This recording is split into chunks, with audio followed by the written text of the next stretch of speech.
Welcome to Crones and Coffee with Lori and Kate, a podcast about spirituality, real, raw, and authentic, and lots of laughs. Good morning, Kate. How are you? I'm good. Good. Good morning. Good morning. We were just sitting here sipping our coffee and catching up because we haven't talked. I don't think we've talked, physically talked since your event here. Yes. Right. When Darling Hill I played some music here, and life happened in between then and now, where I couldn't be physically here for a podcast. So Erin and I got a kitten, so that took a lot of distraction, but we're settling into it now. Our listeners may not know that because I have a kitten, I was late this morning for our podcast. So the kitten escaped, and she had to wrangle a kitten. He went up a tree. His name's Walnut, so he figured he wanted to go back up into the trees like a tree nut. Freaking animals. But yeah, so we've been blessed with that. It's been stressful, but it's been like a good stress, Yeah. So I'm happy to be back. Yay. All right. So today we decided we were going to talk about dreams. Dream. I don't sing. Well, that's not true. I do sing. I think I'm a lovely singer, but I'm not. If you can talk, you can sing. If you can walk, you can dance. There's like one more. Yeah, no. Because I look like I'm having a seizure when I dance.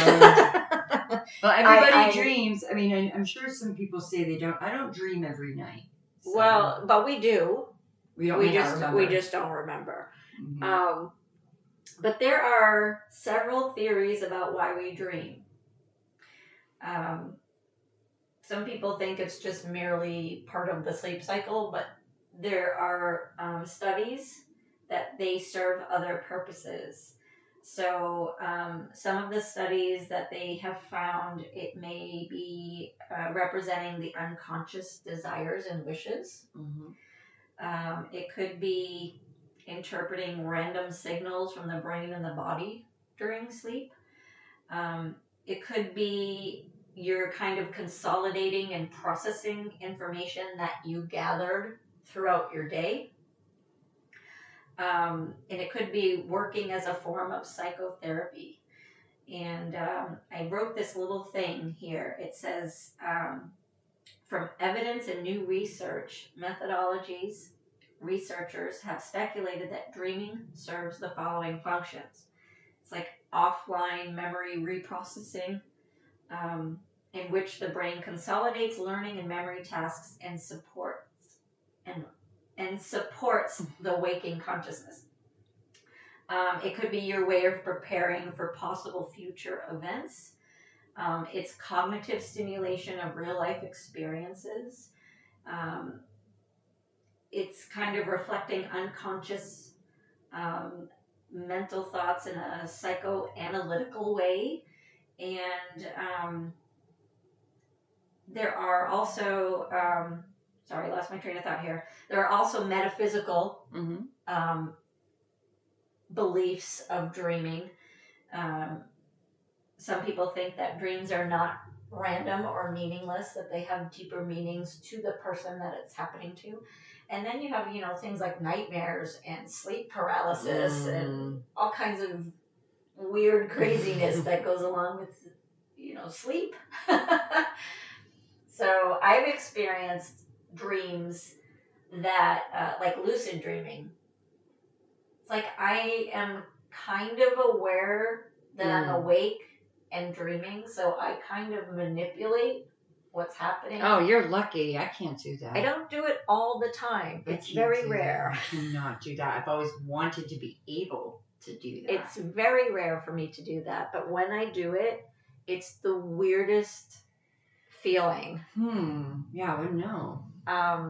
It's almost like, God, I don't even know the words to try to explain how it feels. I know that I'm dreaming. And it's like I'm almost willing myself to not fully wake up because I like Well, the yeah. experience of being able to maneuver through this world that I created that's not real. I'm so jealous. I get that feeling right after I wake up. Where I'm like, oh, I want to go back in. Yeah. And I can't ever Yeah. go back. It's rare that I can do it. Yeah. It almost feels like a astral projection kind of. That's a whole different topic. Yes, and I have practiced that, which that takes actually a lot of, for me, I don't know for other people, but I feel like, over time I've gotten a little better at practicing astral projection, because I do think that I have to practice it. I have to practice getting my body in the state to, almost like a dreamlike state while you're awake, because you have to guide yourself, so you don't want to go too far into your subconscious, because I always found with meditation, not to throw Aaron under the bus, but if we ever do meditations together, he falls asleep. Oh, yeah. And I'm like, but it's not working now. You're asleep. Like, you went too deep, man. Yeah, you went too far. You got to stay with us. That's when I do meditation here. Yeah. People do fall asleep. Which is great that they're relaxed. And it is great that they're relaxed, but it does defeat the purpose of meditation, because the meditation, you shouldn't really fall asleep. I think there's some level of engagement you have to be in. Now, I have listened to meditations. I've listened to the same meditations for years now, and in some of them they say, you don't even need to hear what I'm saying. And I do understand that your subconscious is hearing it. Yes. So, like, to some extent, that's cool. But I do want to be engaged with it. I want to be part of the experience. And, so dreams, it's a cool subject. It is, and I love, of course, I'm, part of the social media world, so I belong to a lot of the pagan groups online, and I always see people like, what does this mean? And I'm always conflicted when people ask that, because I'm kind of looking at it from my perspective. So and it's not about me. Is the word subjective? It's somewhat, it can be subjective. Yes. I have to say, I have this one, the ones that stick out to me with dreams, the ones that I'm always curious about are the reoccurring dreams I experience. Like, okay, this dream is a common theme throughout my life. Yeah. So what's going on there subconsciously? What's going on there? What can I learn about myself? Right. And my inner thought process, be it metaphysical or just plain physiology. Right. Like, what's going on there? And so there's two topics that would come up, actually three. So for me, I would have reoccurring dreams where everything would be fine and hunky-dory, but all of a sudden I'm walking on glass. Oh. And I have to pull glass out of my feet. And I don't like those dreams. And then another dream I have are teeth, which is a big one. I think a lot of people have these dreams. I actually have a note about that. Yeah, where I'm like clenching my jaw, my teeth lock, or my teeth just fall out. And like, or I pull them out, or like they're so like mangled that they stick together and I can't open my mouth. And then when I moved in with Aaron, the newest reoccurring dream I've had over the past 10 years is bears outside the room that I'm in. You're choosing the bear? Yeah. Hey, I didn't realize that would be a hot topic. Right. And I would have this dream that, like, I have because I don't have children, I have cats, right? So whatever I hold dear is in this house or building with me. Yeah. And there's a bear outside, and it's trying to get in. It's not like growling and like trying to kill me, but I'm scared it's going to. So I'm doing everything. I shut this window over here. Next thing you know, the door opens behind me. I close this door over there, the window opens, or the bear's in the room now. And I'm just constantly trying to manage the safety of my cats and myself. Yeah. So between those three topics, those are the ones that come up a lot for me. So I would look up what they meant. And I found that, the bear one felt very subjective, because there's so much bear medicine. Yeah. Every culture has their interpretation of what a bear is and what it means. And then the teeth one, though, I found that there was a lot of consistency in that one. Yeah. A lot of people, I found the main theme there was guilt, shame. Those are the things that stuck out to me personally, because I have a lot of guilt and shame about my teeth and my health and taking care of myself. And that one was always a big one for me. The glass in the feet, I attributed that to actually something physical, where I have arthritis. So I feel like my feet always feel like they're in pain. So I would sometimes feel the pain in the real world and interpret that in my dream. So interesting. those are my experiences with reoccurring dreams. I have like the weird flight of fancy ones that come out of nowhere. Yeah. Where you're like at home, but it's not your house, and Yeah. it's your husband, but it's not really your husband. Yeah. Like those weird like. I was here, but it was at your house, but it wasn't your house, but I was in your house. You know, like this weird like abstract concepts in your dream. I've always had that dream where you're running, but you can't, like you're in mud, and no matter how fast you run, you're not going like fast. Slow motion. Yeah. Or you dream that you're falling. I hate that because and you hit the ground and you wake up. But you actually do one of those jolts, like gah, and now you're awake and not dreaming. I've had a couple of dreams where I heard someone yell. Like I thought I heard my dad. This is when he was still alive. I actually thought my dad was. I was living in Maryland, so there's no way he would be there. But I heard him yell my name, and I woke up. Interesting. And you know, I can't. Maybe something outside sounded like he was him. Yeah. You know, I don't know what happened, but definitely. I've had a reoccurring dream, and for the life of me, I still don't know what it means because it's so bizarre. Let's hear it. And I wonder if our listeners, like anyone does dream analysis, if they had some insight to it. But it's... so I don't know if I was drugged or hit in the head, but I always start off waking up like I was unconscious. In your dream? In my dream. You wake up in your dream. So I wake up, so I'm dreaming. Right. I wake up in my dream. Got it. In a glass container. And the room is completely white. Floor, ceiling, there's no doors. But it's glass. You know it's glass. So I'm in a glass container. The glass container is in a room. When you say container, you mean like a box? Like a box. Like a box. Okay. So but I'm standing. Okay. I'm able to stand straight up. Got it. And it's big enough. It's maybe an 8x8 glass container. Yeah. So it's like a human fish tank. Got it. Like a little cube or something. And I'm standing up in it. Mm-hmm. And the entire room that the glass container in is white. There's no doors, no windows. Oh, weird. From floor to ceiling. Yeah. The only thing that's in the room other than my glass container is a single stand that looks like some kind of computer. Stop it. I knew you were going to say that. But I can't see what's on the computer because it's facing away from me. So I'm seeing the back of it. Similar dream. And then, out of nowhere, a man comes in with a tuxedo. I don't know what the significance is of this, but he has no face. It's like you know when you see a police show and they blur the face out? That's what that looks like. Yeah. He comes in, pushes a button, and I'm pounding on the glass like, hey, dude. He's completely like not acknowledging that I'm existing. My glass container starts to fill with water. Oh no. Oh dear. And there's a cover on it. Yeah. So it gets to about my chest and I always wake up. So yeah.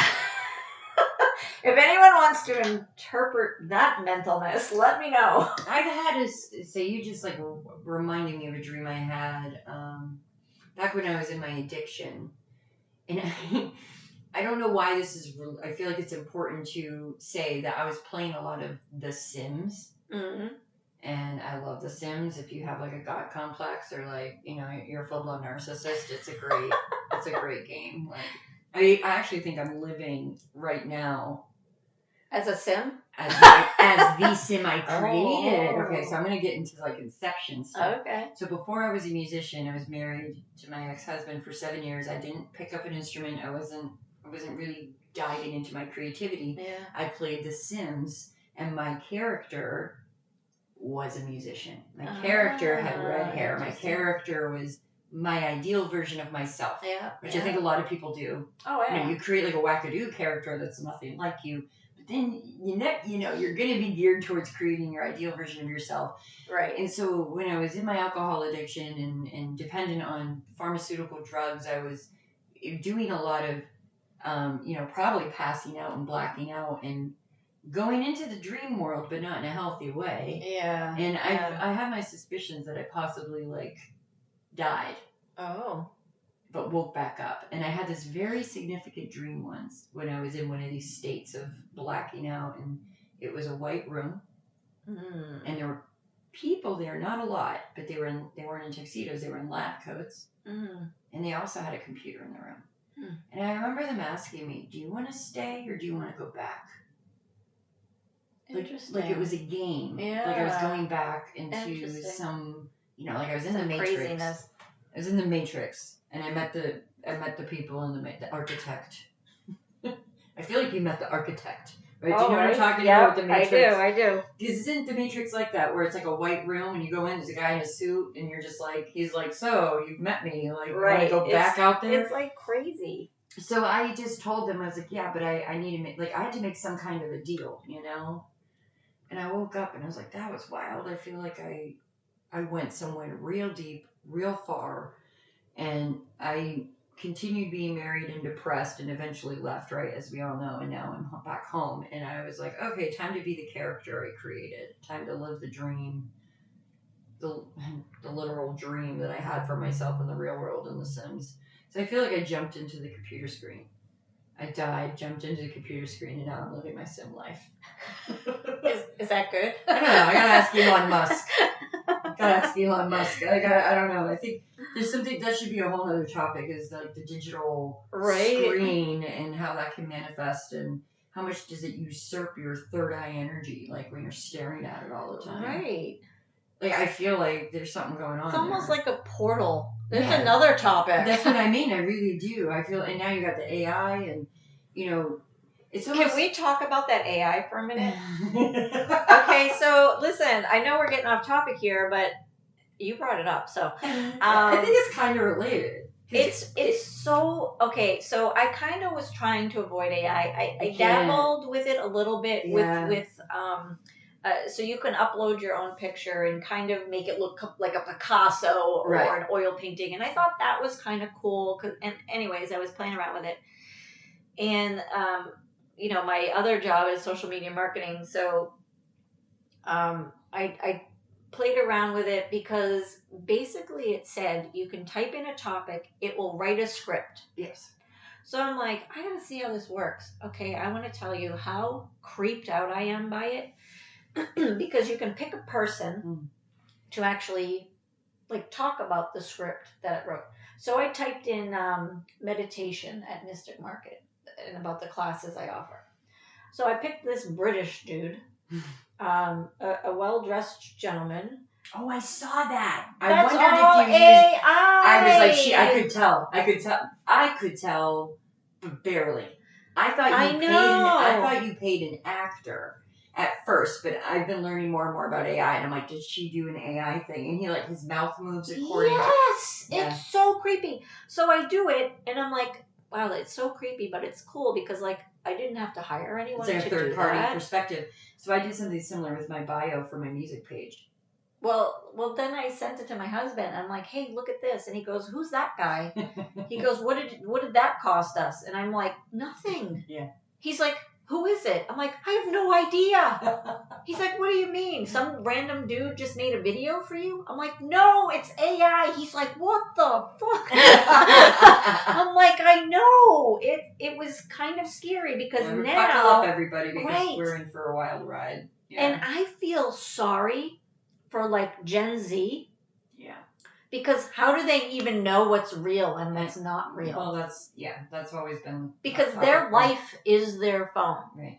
Their life is capturing moments to preserve them, and they're not actually living in the moment like I used to. I'm Gen X. I used to live in the moment. We had no cell phones. We could do stupid shit and not have to worry about it popping up on the internet. Same. So this generation, holy crap, it's and I see it all the time. They're like, that can't be real. And I'm like, well, I know the dude, so it is real. You know what I mean? It's that kind of thing. It is real. But then you see other stuff, and I'm like, oh my God, that's amazing. And someone's like, I made that with AI. And it's like, holy crap. How do you even know what's real and not real? Why, as a musician, I went and did all that work in Nashville. And what was the point? Because honestly, someone could listen to my song, and if they like my song and want to use it in a movie, they don't need to pay me. Right. But, well... They could just take it and... My whole... emulate it through AI right. and call With it theirs. my whole experience with the AI thing, I know we're totally getting off topic, but whatever. That's what we do. Well, I can tell you what I think has to do with dreams. Okay, hold on. Yeah. Hold on. But I used to think, like, what is everyone so up in arms about the AI stuff for? But now I totally, because of, I played with it and thinking on a deeper level with it, like, it can mimic, foreign leaders. I mean, the thing that I made is the stuff that I do, for my main living at this point. So, like, my social media job is probably going to become obsolete at some point. A lot of jobs are. We don't need actors. We don't need, if you could just... So now the light bulb went off for me, and I'm like, oh, now I know what the big deal is about AI. But anyways, go on. Well, I think it can relate to dreams in the sense that as a manifestation tool, you don't have to take as many steps now to create your dreams into reality. You don't need to dream about, and hope for the ability to afford the things that you would never be able to do before because of now AI. So there's obviously a lot of scary things about it. There's obviously a lot of good things about it. Yeah.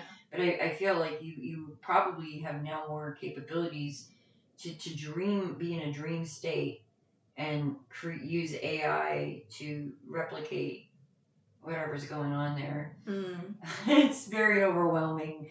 It'll hit a plateau like most technology does. Everybody gets freaked out, when the internet happened, and you just got to roll with the punches. There's going to be a lot of great things that happen. And I guess you just have to be mindful, like, okay, this could be AI, and well, that's why the governments have been trying to at least have some forms of regulation, like flagging stuff. How do you regulate that? I mean, the web is so large. Coding. Through the coding. So, for example, my music, I had to embed IRC codes in the actual digital files.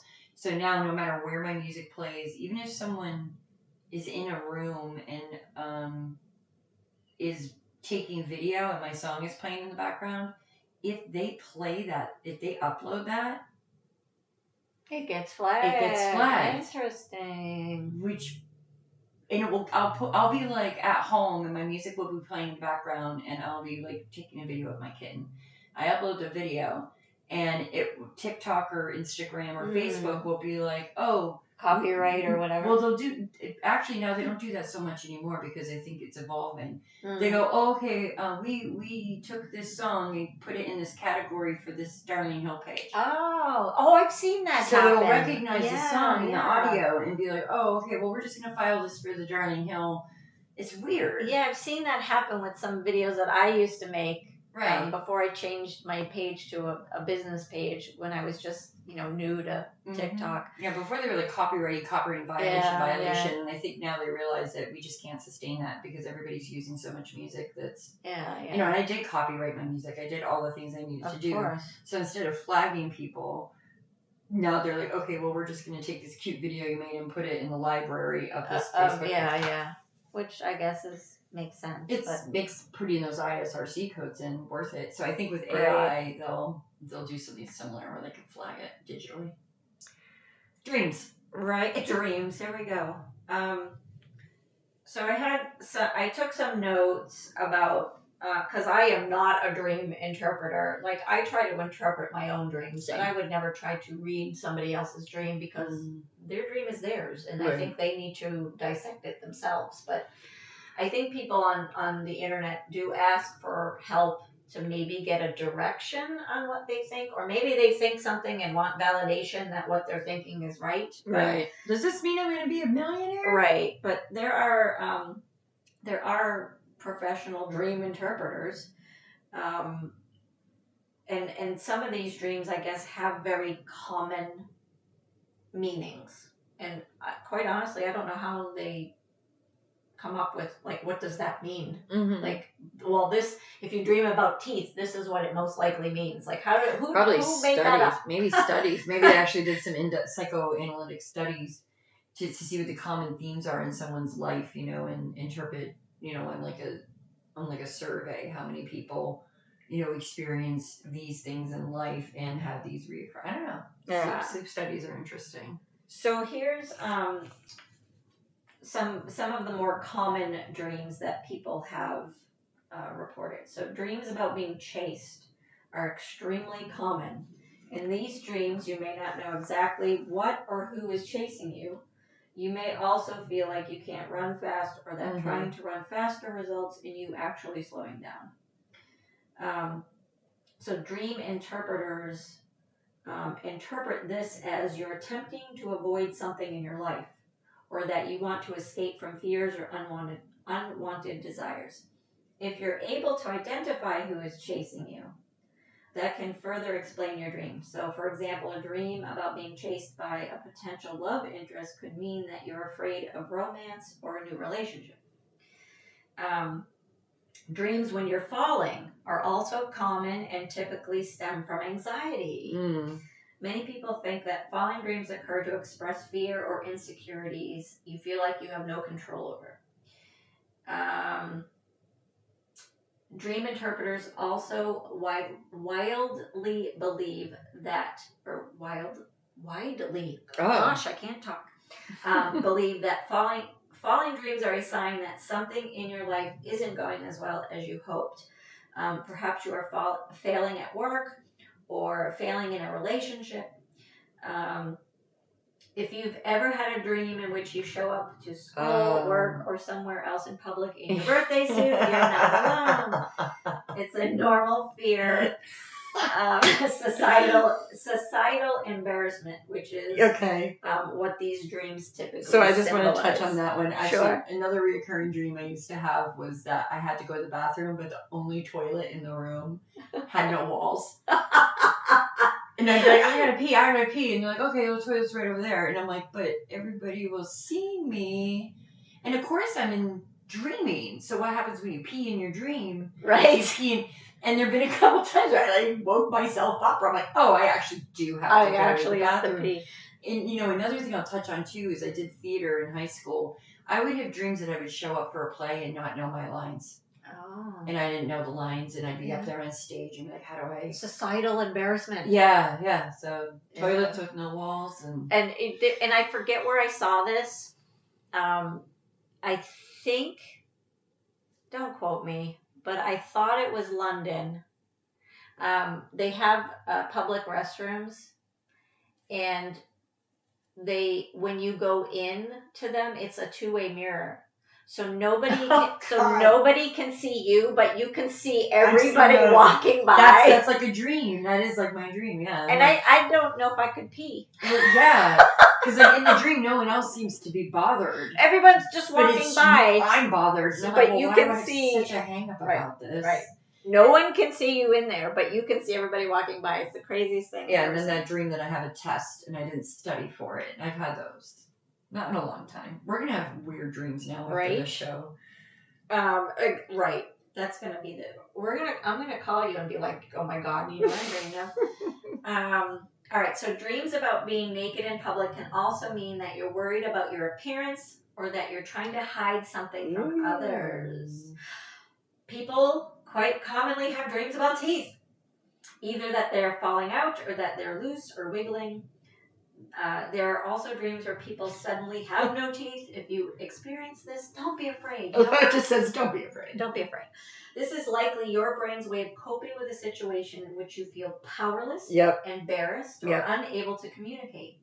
These types of dreams could also indicate that you're worried about your personal appearance or that you may have said something embarrassing. Do you see like all of these dreams it's about being embarrassed or... I think it's subconscious fears and anxiety that just reveal themselves. Like you finally relax and your body's like, hey, guess what? Right. Experiencing a dream in which you or a loved one dies. Dream theorists commonly think dreams like this are associated with a fear of change. Change can be scary because, like death, it's hard to know what's on the other side of that change. So this is why your mind tends to equate change with death. And that's like in tarot, too. Death doesn't necessarily mean death. It's the beginning or the end of every new beginning. Every new end is... You know what I'm trying to say. Every ending is a new beginning. Easy for you to say. Another thing to touch on, too. I'm going to have a dream. I can't speak. another thing to touch on too is dreams that end up being real. Have you ever had those? Oh my God, Where yes. you've dreamt. All the dreams I've had that end up happening in real life were very like non-eventful. There was like stupid stuff. Yeah, It wasn't anything like really cool. It wasn't like, oh, I dreamt I went to Las Vegas and won all this money, or I dreamt this. It's like, no, I dreamt my boyfriend got a haircut, and I came to school the next day, and my boyfriend got his haircut. I'm like, what is that? Does it mean anything? Like, what is that? You know? Or have you ever had a deja vu experience Yes. and then realized it was a dream that you had? No, I don't think I've had that. I've had that sensation of deja vu. I've had Like- deja vu. Like, oh my God, I know I've done this before. And then I'm like, oh my God, I It was had a a dream. dream about Yeah, that. I've never been able to attach it to it. Yeah. I've had that happen a few times. What I hate is when you wake up with the feeling, but it's like you could barely grasp the dream. You can barely, You know you were bits and dreaming. pieces, and you're like, why? And you know it was awesome, but you can't. Yeah. And one other thing that I'm always a little curious about, because when I do dream, very rarely do I dream about people I know. It's kind of rare. Like, I barely dream about Aaron. So whenever I have a dream with Aaron in it, I'm like, I tell him. It's only like once or twice a year. And then the people who aren't as close to me occasionally come into the dream, and I'm like, why is that person in my dream? Well, I've had dreams Why? about people that I don't even know. But do you know they're real? I don't. But I did research on this. Yeah. And it is like you're subconsciously, like, you have seen that person subconsciously somewhere, Okay. you know, like passing the grocery store Yeah. or something. Or the other explanation was you see so many people all the time that you kind of put your own person together. Right. And it's strange because I've had a dream about a child. And I'm like, I have no idea who that kid is. I've never seen them before in my life. Yeah. But I probably have. I just didn't. Oh, God. I've had dreams where I'm, like, holding babies or, like, small animals, and I'm scared I'm going to suffocate them and, like, hold them too long and hurt them. I've had those dreams where I'm, like, trying to manage a baby in my arms and do all these things that I shouldn't be doing with a baby in my arm, and scared I'm going to hurt them. Another dream I've had is I'm in a house or in a room, and I'm trying to find my cats. And the room look what happened this morning. Well, yes. The room is full of cats that look like my cats. Oh, jeez. But aren't. And I pick them up, and I'm like, oh, there's Leia. And I look, and she's got, like, one ear. And I'm like, oh, that's not Leia. Oh, no. And I pick up another one, and I'm like, there she is. And it's like she has no eyes. Oh, And dear. I'm like, where's the dear. real Leia? And, like, that's an anxiety. Yeah, that definitely sounds like anxiety. But, yeah, We're scared of loss. It's always about, like, I don't have, like I said, I don't have kids, so it ends up being the pets. But it seems like a lot of, you know, now that we're talking about stuff, that that most dreams are connected to our subconscious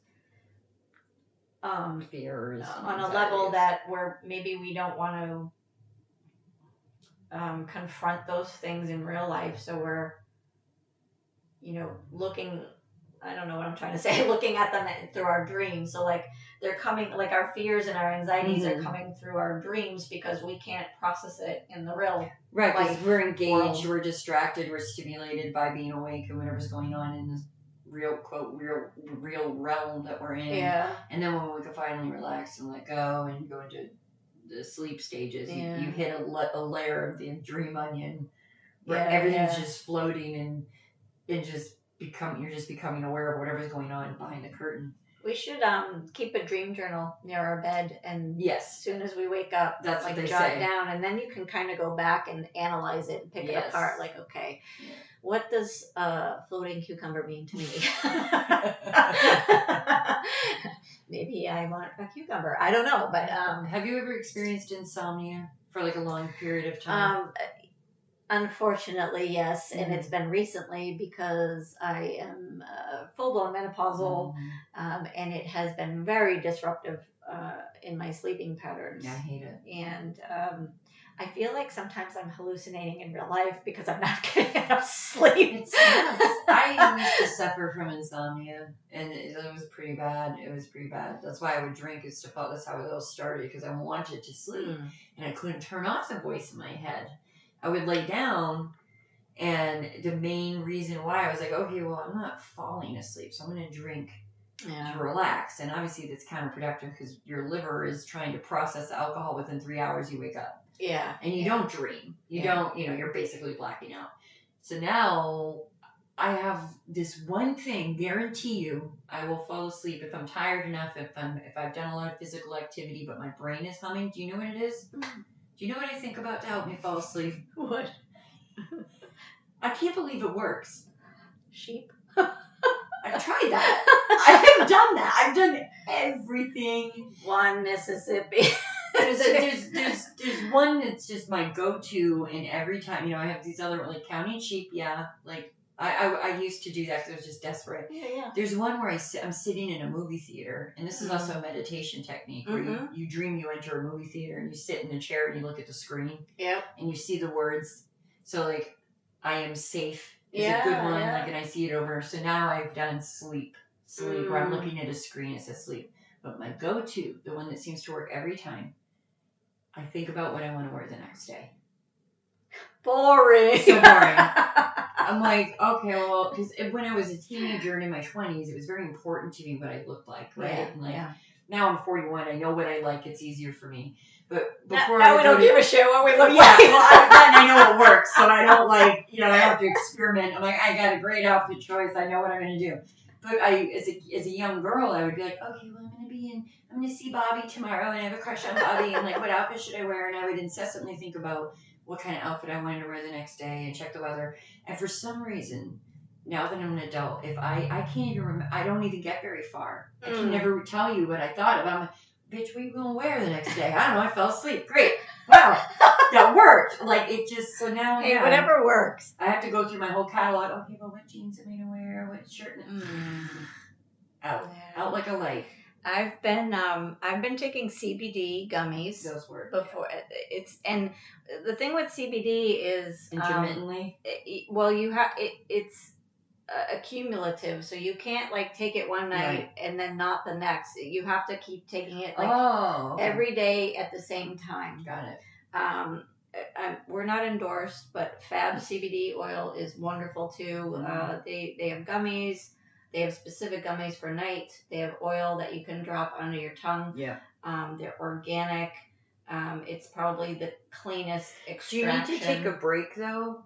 Because isn't there this, like, theory with, like, any type of supplemental stuff? Where, like, absolutely. You kind of get, it builds up in your system. It does. It does. So you do have to kind of take, I find that or with melatonin. Or you take a stronger. Yeah, with melatonin, it works for me for a while. Yeah, and melatonin you shouldn't take long term anyways. Right. I'll stop taking it, and, well, it just doesn't work anymore. Right. And so I'm like, okay, I'm going to take a break. But that goes with anything. Right.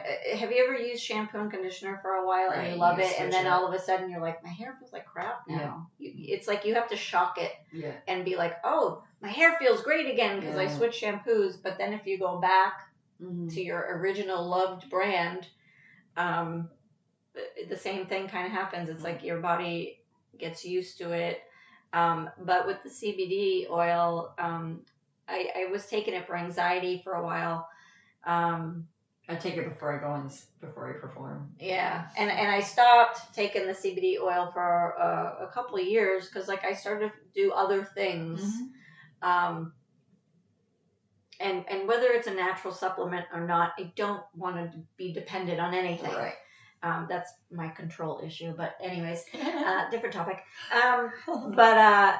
So I had stopped taking it for a while, and my husband had suggested, like, why don't you try the CBD oil before bed again, and maybe that'll help. Of course, the first week I took it, like, there was no change really, but it's starting to. Okay. I think finally. I didn't really CBD work like that. Yeah. So it is an accumulative thing.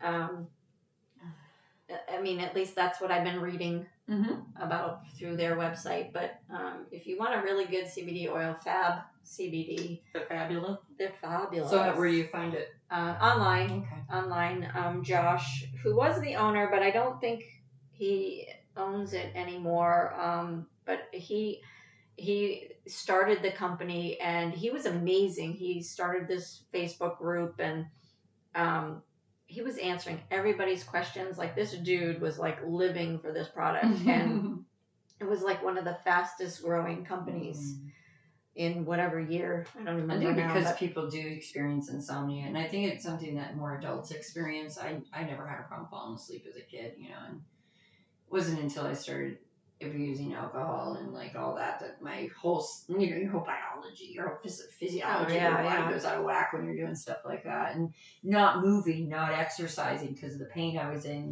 Now you're like, why would your body want to sleep if you're not exerting it? Right.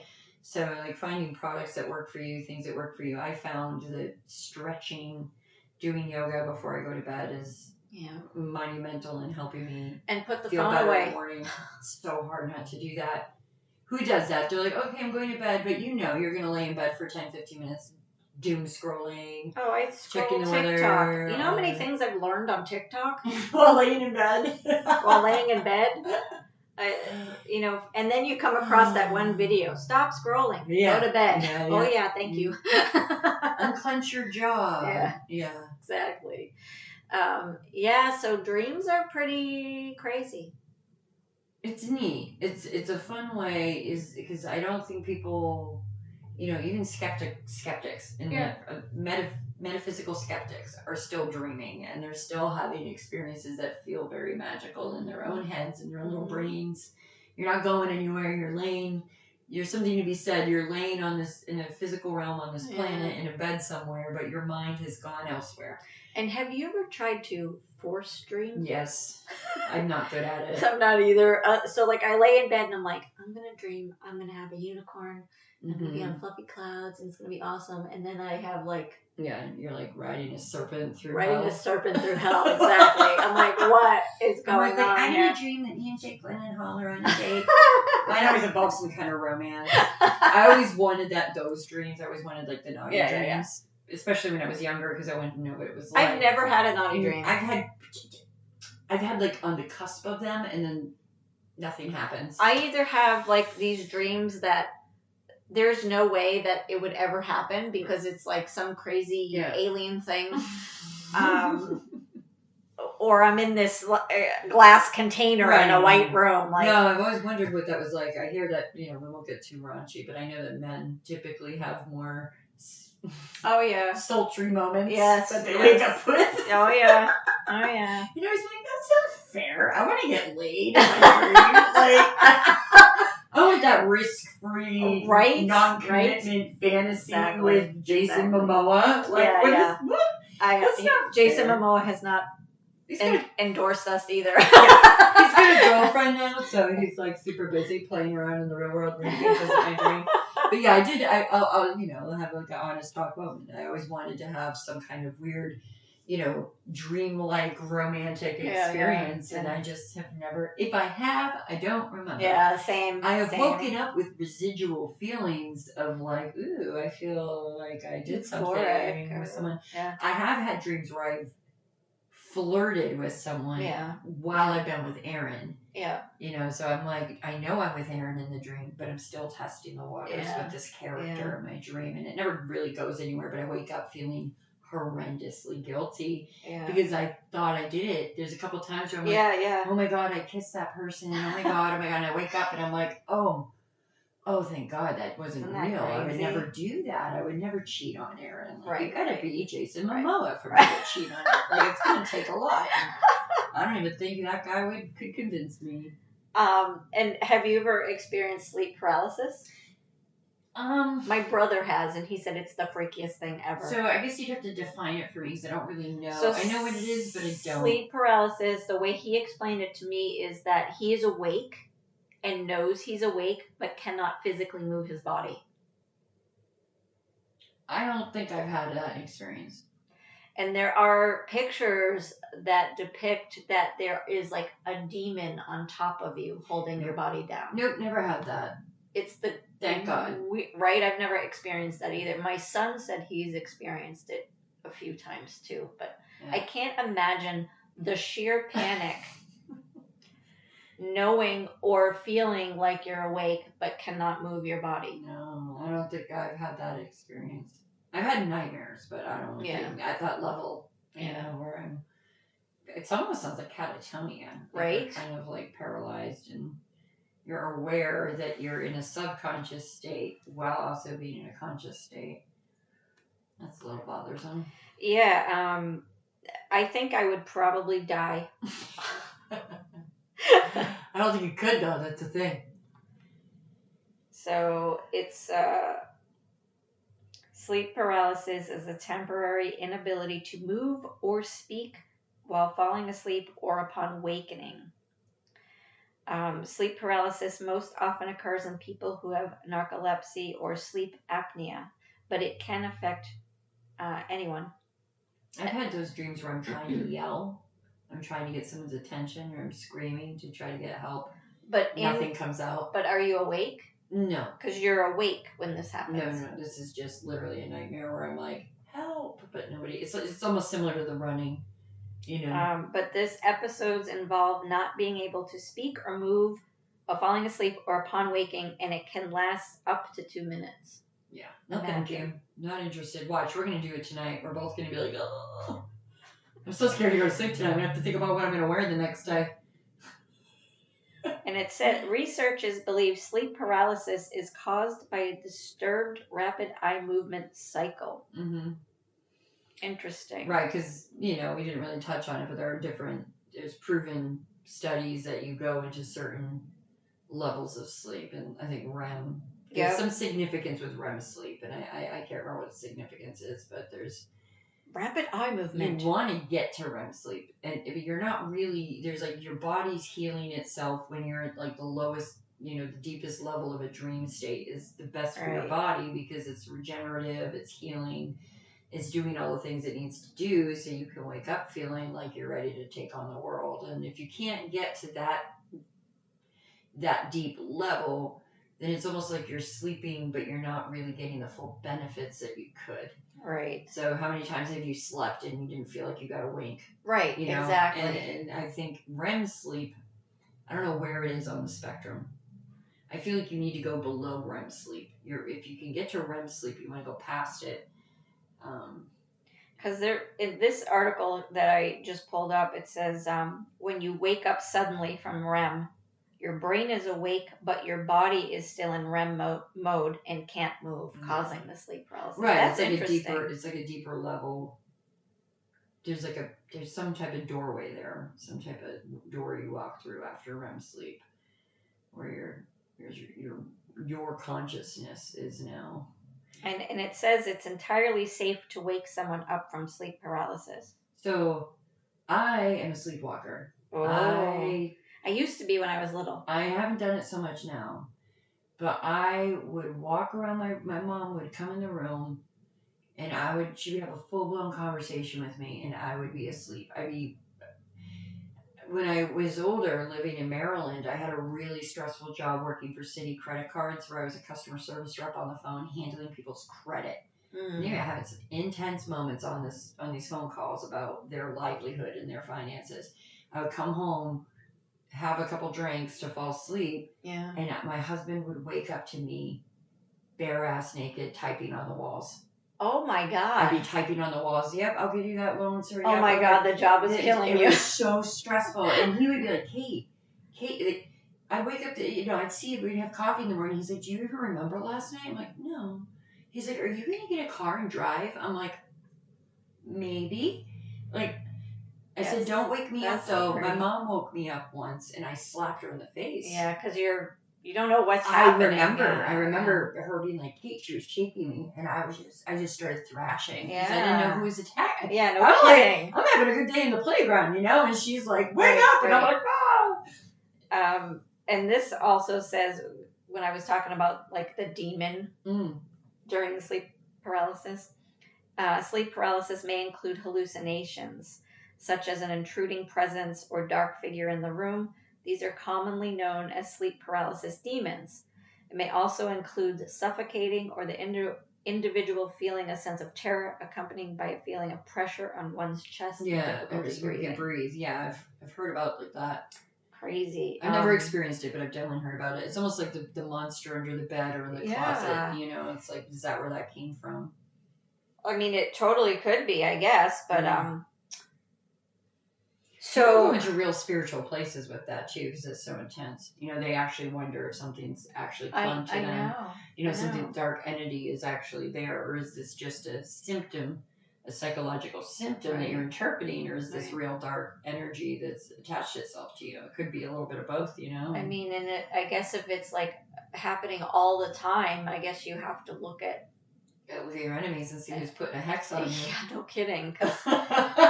Because that's scary. You gotta get your dream catcher out. You gotta get your lavender sachet. You gotta right? Seriously, like, because that's some crazy stuff. Put yourself in a good state. You know, I feel bad for people who my friend Rick suffers from insomnia. Yeah. Sometimes I'll go to band practice and he's like, "Oh yeah, I haven't slept since Wednesday," and I'll look at him and I'm just like, "Oh, that." I'll know too because his Photoshop gets real weird. He'll be up till 3 a.m. screwing around with pictures of me, and he'll just go down a rabbit hole of weird photo editing. He'll send it to me in the morning. I'm like, Rick, were you up all night? You know, he'll send pictures of me like riding a unicorn into space or something, and I'm like, honey, you need to get some sleep. You need to take a He's sleeping like, pill. I've been up all night. I can't. He just can't. My husband, he doesn't sleepwalk, but he'll sit up. Like, all of a sudden, he'll sit. When we were first married, it scared the crap out of me. Yeah. Because that's shit I would do. He'll sit up and talk. And he'll talk, but it's like a foreign language. And it's not a language that I recognize. Speaking in tongues. So I'll be like, Dwayne, what are you doing? And he'll turn and look at me. His eyes are open. It's so scary. I'm like, what are you doing? That's what I would do. And then he'll talk in some foreign language, and I'm like, what is happening? I'm like, stop it, you're scaring me. And then he'll like chuckle and then lay back down. I'm like, I got a funny story. And then I'll be like, do you remember what you did last night? He's like, what? He's like, I didn't do that. I'm like, I'm going to record you next time because you do it all the time. My dad, my mom and my father could not sleep in the same room together. So I think, Aaron and I have our own rooms. But my father was notoriously loud sleepwalker, talker, and he would sleep in the living room on a recliner. And I was like 12 or 14, and I had a girlfriend sleep over. And she woke me up at like 2 a.m. She goes, Kate, I think your dad's on the phone. And I'm like, what? She goes, your dad is talking downstairs. I think he's on the phone. And I'm like, and I opened up the door and poked my head out in the hallway. And my father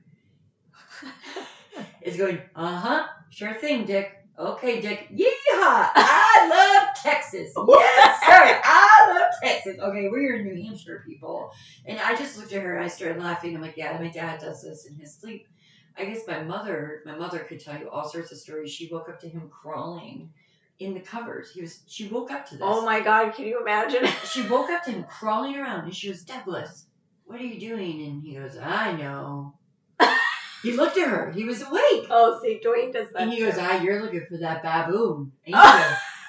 And she just lost it. Because by then it was like a family joke. Dream interpreters, what does that mean? Yeah. He was the butt of all jokes after a while. Like, Dad, you don't even remember, do you? He's like, I do know it. He's like, you're going to have to, it's before cell phones. So you get the big camcorder out.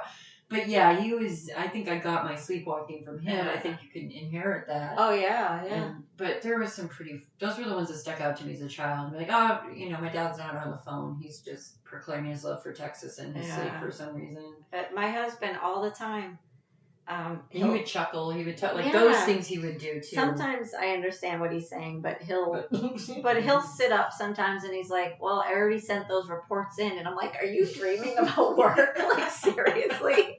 Like, let that go, dude. But he'll sit up and just say, like, random things like the baboon thing, but I already packed the suitcases for the Chicago trip. I'm like, Chicago? Why couldn't we go somewhere more fun? Like, and then I asked him, I said, so what about that trip to Chicago? He's like, what are you talking about? Yeah. I'm like, that's what you said last night. He's like, I did not. I'm like, you did.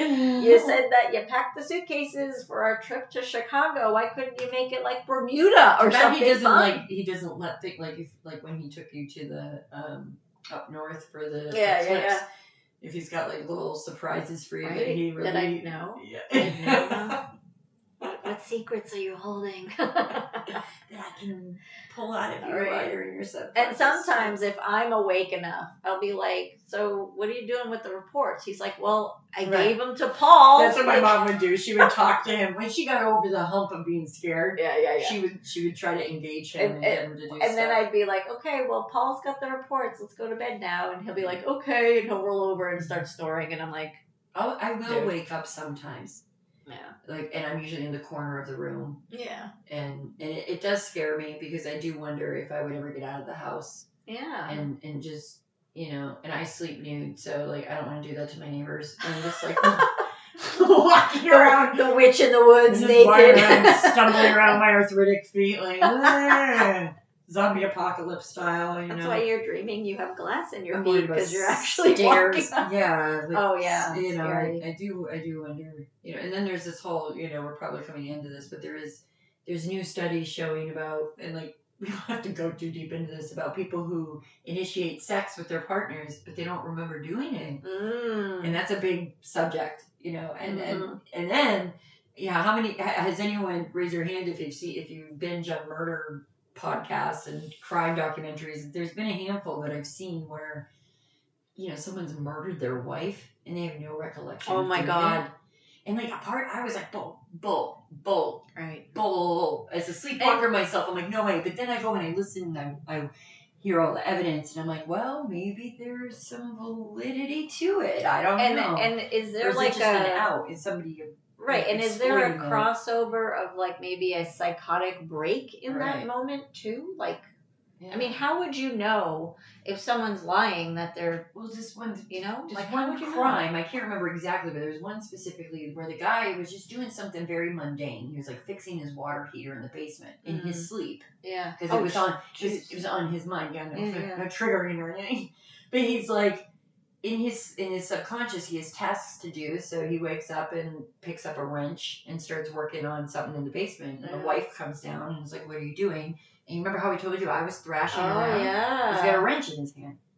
And like, I related to that. Because when my mom woke me up, I slapped her around. And I was like 12. Well, now I'm duct taping Dwayne to the bed. But I'm just like, how far does it go? Like, how that's crazy. Do you wake up? And then you got to test to see how guilty the person feels. Is it legit guilt? And like, do they have a life insurance policy? Like, you got to start like... But can you imagine though if they really were dreaming and they have no idea like how they would live with that, knowing that they killed their whoever? Yeah, I mean, conceivably, I guess you could. They say typically it's the most dangerous when someone tries to wake you up. Yeah. So if you ever, just a little PSA, if you ever see somebody sleep, just like you were saying, just engage with them. Don't shake them. You're don't supposed to guide them back to the bed, exactly. I guess. But I don't know. Do research, people. Don't get killed. If you're gonna, if anything, leave them alone. Yeah. And just make sure the doors are locked so they can't get out. The keys are hidden. Right. Especially children that sleepwalk. Yeah. Like all of a sudden your toddler's, on Elm Street. Yeah. That's what my mom was worried about. Crazy. We lived in the sticks, so it was more like just gonna walk around the forest in like a dreamlike state. But scary, huh? Yeah. I'm glad we ended on that note. Jeez. Yeah, that's depressing. All right, what can we say that's not as depressing? The magic of dreams. Here we go. Lies in their ability to transport us to places we could never reach in reality, allowing us to experience the extraordinary and the impossible. They serve as our playground. Dun, dun, dun. Does that end better? I'm trying to think of something positive after the dark stuff I just brought to the table. They serve as our playground. Let's go with that. So dreams, if we have any listeners that are fluent in dream interpretation, we'd love it if you weighed in and maybe we'll do another episode with a dream interpreter if anyone's interested. Oh, that'd be cool. That would be a lot of fun. Yeah. And maybe we could take questions too, and have people text in their questions. Ooh. That'd be kind of fun. Have our dream, and have our dream interpreter.